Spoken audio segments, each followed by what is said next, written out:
Welcome to Unit 2, Lesson 7, Using Factors and Zeros. All right, our objective is let's write some polynomials. Okay, let's look at today's warm-up. M and K are both polynomial functions of x, where M is one and K is another. How are the two functions alike? How are they different? Okay, so let's see. Both factors are the same. They're going to look very similar. They're going to have the same x-intercepts, but this is the K. That 3 is going to multiply. So that means it's going to be 3 times higher and 3 times lower than whatever M is.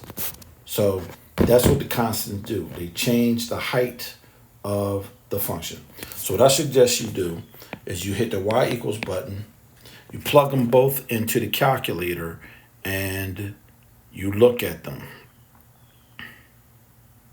Now, the standard window is going to be 10 by 10. So once you get both M into Y1 and K into Y2, you only need to hit the window button. The y-intercept is negative 15 times 3 is negative 45. So what you're going to do is you're going to change y max. You could probably leave it at 10, but I would change it to plus 50.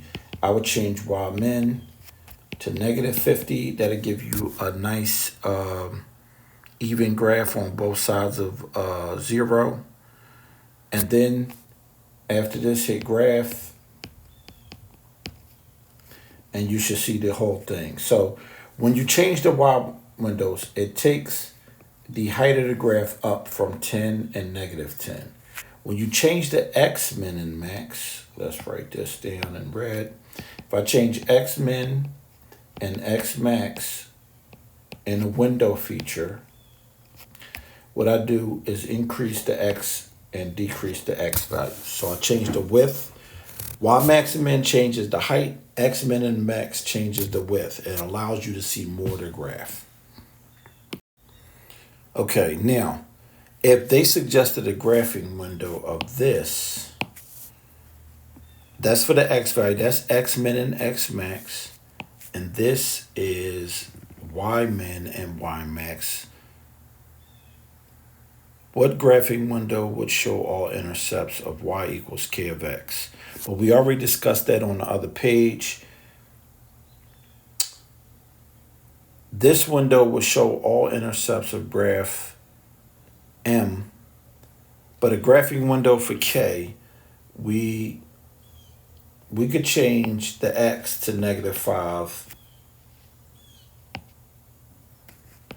Negative 5 is less than x is less than equal to negative 5. So that's x max to 5, x min to negative 5 by hitting the window button. In the top row, it's right next to y, no. It's y equals, then it's something, then I think it's window. So you do that, and then once you're in the window screen, y max and y min should be first. X max and x min, you'll have to scroll down a little bit for. And how do I know that? 3 times negative 5 is negative 15, but then we got that 3 on the outside, which equals negative 45. So I would want to change my window to be above that. So I would go 50 is 5 above 45. So I would just do negative 50 and positive 50. And then after I get these in, I hit graph. And that should show me all of the graph. I want to make sure I see the y-intercept. And I should be able to see the top of both and the bottom of both curves. I should. If I can't, just change the y max and y min out further. But that should cover everything. Okay, let's look at the next example here. May graphs the function p given by this and sees this graph. So her windows are positive 40 to negative 40 on y and positive 10 and negative 10 in x. Now, is mine correct? Well, we have x x, and x. This gives us an x cubed. An x cubed graph should look like this. That's what it should look like. So our windows must not be big enough to see the whole graph. We're going to have to change the windows by pressing the window button. And at the top, Y min and Y max is first. I'm sorry. Y max is first, Y min. You're going to change these numbers from 40 and negative 40. Go up by like, go up to 100. And if it's too far, you can always bring it back down. But I would change this number to plus 100 and this number to negative 100. And then you should see a graph that looks like the one on the left. Okay, same example. Explain how you will select a viewing window before graphing an expression. Well, this is what I would do.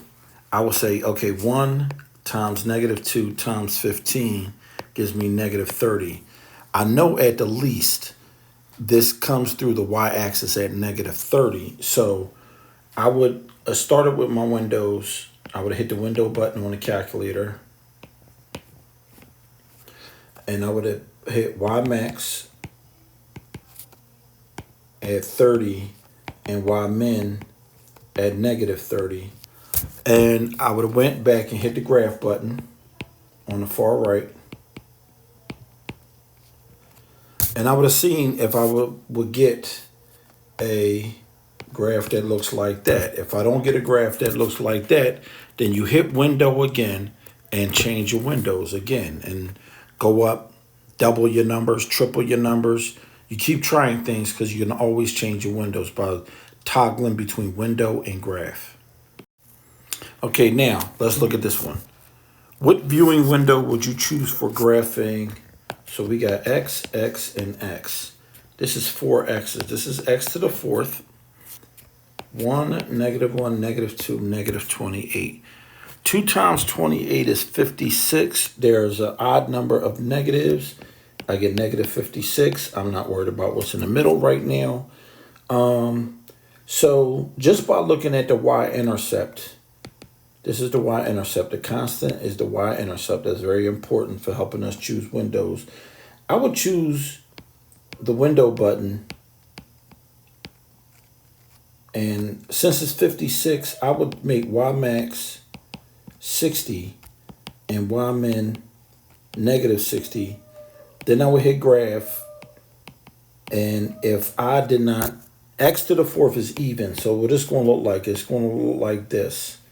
Both ends are going to the same place. If I don't see that whole graph, I'm going to go back and change my windows again. I might have to take my x's out too, because this one is 28. So I might have to change x max to 30 and x min to negative 30. So be careful with your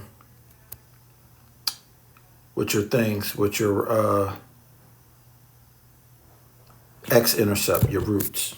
Okay, oh, I forgot to say the x value is 15. So you're going to have to change the x min and x max on the previous one to 15 and negative 15, probably 20 and negative 20. You always want to go further than what the x values are and the y-intercept is so that you can see it on the edge of the graph. Okay, so what's the equation in this one? All right, so if we're at 4, 0, so I got some y equals x. We only have one intercept, so that means it comes across 1. It means it's linear. And then x minus 4. Y equals x minus 4. Because you got to change the sign, because if x equals 4, if you subtract 4 from both sides, you get x minus 4 equal to 0. This is your factor. Okay, so now we get 2. So this means we have an x squared. And it comes through as 0 and 4, 0. So it looks something like that. So we get x times x minus 4 equals y. Okay, now we have 3 roots, 4, 0, and negative 2. So we have x plus 2, x, and x minus 4. And this is going to be something like that. Okay, now our signs are switched around. So we get negative 4, 0, and 2. And we get something like that. So x plus 4, x, and x minus 2 is our equation, equals y. Okay, now for our final one, 1/2. So if x equals 1/2, I got to multiply both sides by 2. I get 2x equals 1. I'll subtract 1 from both sides. I get 2x minus 1. 3 turns to x minus 3.